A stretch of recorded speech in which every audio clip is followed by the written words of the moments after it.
Hey there, welcome back to Reddit XO, the best channel for Reddit cheating stories. Be sure to like, subscribe, and hit the bell notification for more stories like these.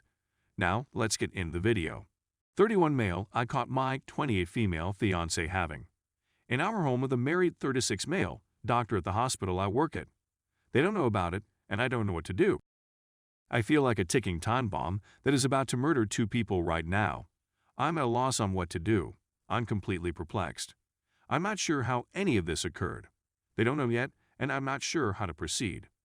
We're both extremely kind and affectionate, and he is usually fantastic.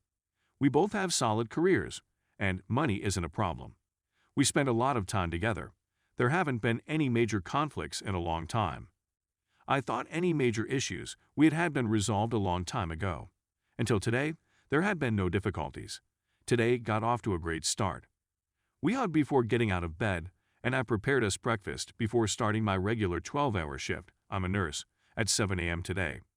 We made light of some of the antics of our wild families. Everything was fine. In fact, it was so fantastic that I had one of those days when I was going insane just thinking about her and how much I missed her.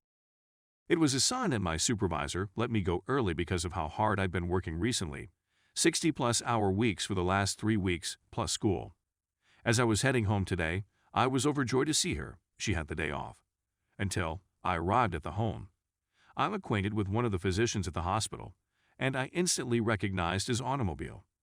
I never considered the possibility of her cheating on me. I had never imagined it feasible in my whole life. We were too close together, and everything felt too perfect. I was skeptical for the first time in our relationship. I had assumed she just knew him since he came to see me at work during a break. Maybe she met him twice when we were out at the pub one night. Already dubious, I parked down the street, stepped softly through the front door, and went upstairs. It was quiet, which helped to calm me down since she is typically rather boisterous in bed. When I peeked through the bedroom door, partially open, with them doing it facing away from me, all the serenity I had vanished. I eventually heard his groans and her faint moans, and I felt like I was immobilized forever. As soon as I came to, I got the F out of there, trying not to make a sound. I quickly phoned one of my coworkers and went to her house, where I'm composing this now. She doesn't use Reddit, and he doesn't either, so this isn't a fluke. All of this occurred around 4 hours ago. I haven't gotten any messages or phone calls, so I don't believe they heard me depart. If I confront them, I feel like I'm going to murder him, yell at her, toss her out without any of her things, and leave her for dead, given that her family and close friends are on the other side of the country. The doctor is married, so his bringing her home is out of the question. And I'm going to expose him nevertheless and attempt to ruin his name. I suppose I despise her now. I can't believe it's all happening. Should I approach both of them about it and break it off? Or just break it off with no contact? There's no way I'm ever going to take her back. Everything is in my name, even the home. Again, I apologize for the lengthy article. I'm not in a good mood right now, so this is a lot of rambling. Edit 1. I apologize for the lack of updates. I've been a disaster all night. After I face her later today, I'll publish an update. There's no way in hell I'm going to let this go on any longer than it already has. If necessary, I'll spend the next several hours responding to the post. After that and something to eat, I'm going to begin the process of severing whatever links I have to her, including financial, family, and so on.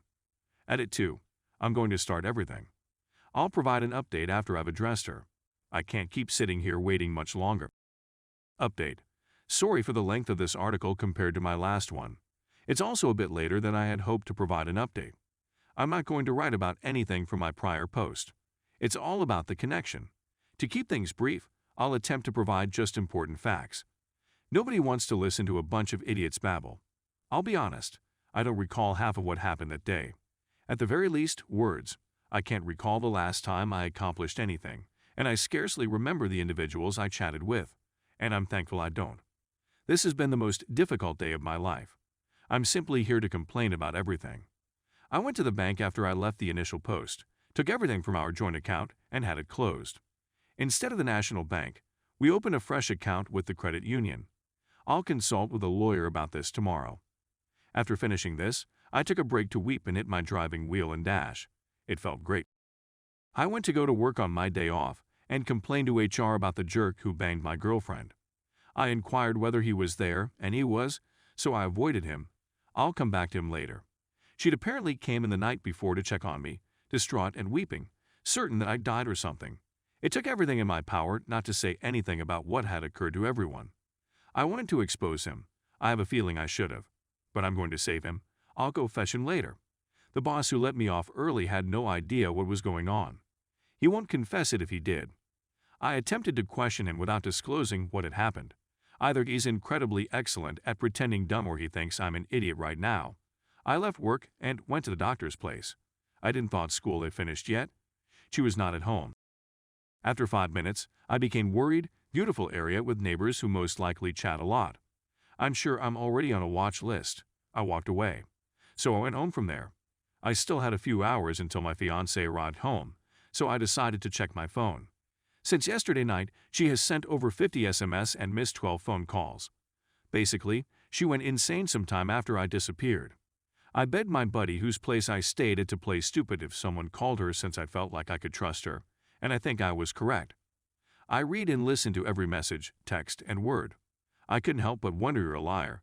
You don't care F about me, so shut the F up. Up. It continued repeating itself after each of her words. I eventually gave up, had several beers, and went upstairs to play StarCraft for a bit. It never occurred to me to update Reddit. My apologies. It's been a long day. I grew weary or angry of losing. I played 2 games and shut off the game. I didn't want to contact anybody and say I'm okay, since they'd definitely tell her. As a result, I just cracked. I logged onto our AT&T account and checked her text and phone history. Wow. Wow. This month, there were 6,000 messages. SIX, 1,000, not even 200 of them belong to me. Guess how many Doctor has? Approximately 4,000. I'm not sure how this is even feasible. And who are the other 2 numbers with about a 500 that I don't recognize? What the heck is this? Yes, I have unlimited texting, but what the fist this? For her, phone calls were nothing out of the norm. I'm basically fixated about this insanely large number of messages. I have no idea what you're talking about. My self-control came to an end there. I opened her email and OH my God. DR. Sent you some interesting emails. Stop. Let me just send these to everyone important in this situation. Yeah. I flung my phone into the wall, which has now developed a large dent, and my phone's screen is entirely smashed. That was the general notion. I continued to drink. I remained enraged. Even though I was losing, I continued to play StarCraft. She wasn't home at 4:30 p.m., 5 p.m., no way. I passed out shortly after that. I hadn't slept in over a week. I'm not sure how long. I got up around 5 a.m. the day before, so I'd slept for about 1,000,000 hours. I awoke some hours later to see her seated at the foot of the bed. I wasn't sure how long it had been because I was still inebriated. Here's how I recall our conversation. Liv, as I refer to her. Why? Me? You've earned it. Liv? No, I don't have to. Are you crazy? Me? I don't give a what you think anymore. Shut the F.K. up. Stop, Liv. You're being a jerk? Really? Oh, I see. Okay. I'm a jerk? I start to raise my voice at this point. I'm a jerk. Yelling, I'm the a-hole in this room. No, not you. Me. I'm the dumb hole. I'm not sure whether I'll provide an update on this. Now that she's gone, I'm feeling a lot better. I've been weeping furiously while I type this, taking pauses every now and then. Right now, I'm in shambles, and I'm not sure what I'm going to do from here on out. 7 years of my life with her were squandered. I could have spent that time with someone more appropriate. Wasted time and effort. I'm finished. I'm entirely finished.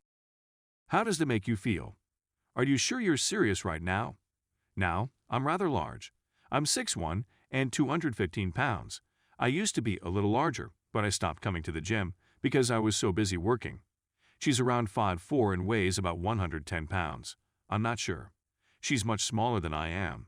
Her, weeping, please, stop. No, I say. F you? F you? You're a jealousy? Quit talking. At this point, I stopped allowing her to speak and just screamed over her. I didn't let her say anything. I confronted her, got in her face, and accused her of everything. I had the option of punching her in the face, which I did not do. I forget half of what I yelled, but she ultimately fled out the door weeping, and I hurled one of our porch stones at her vehicle as she drove away from the driveway. I haven't heard anything from her since. This happened about 1 hour ago.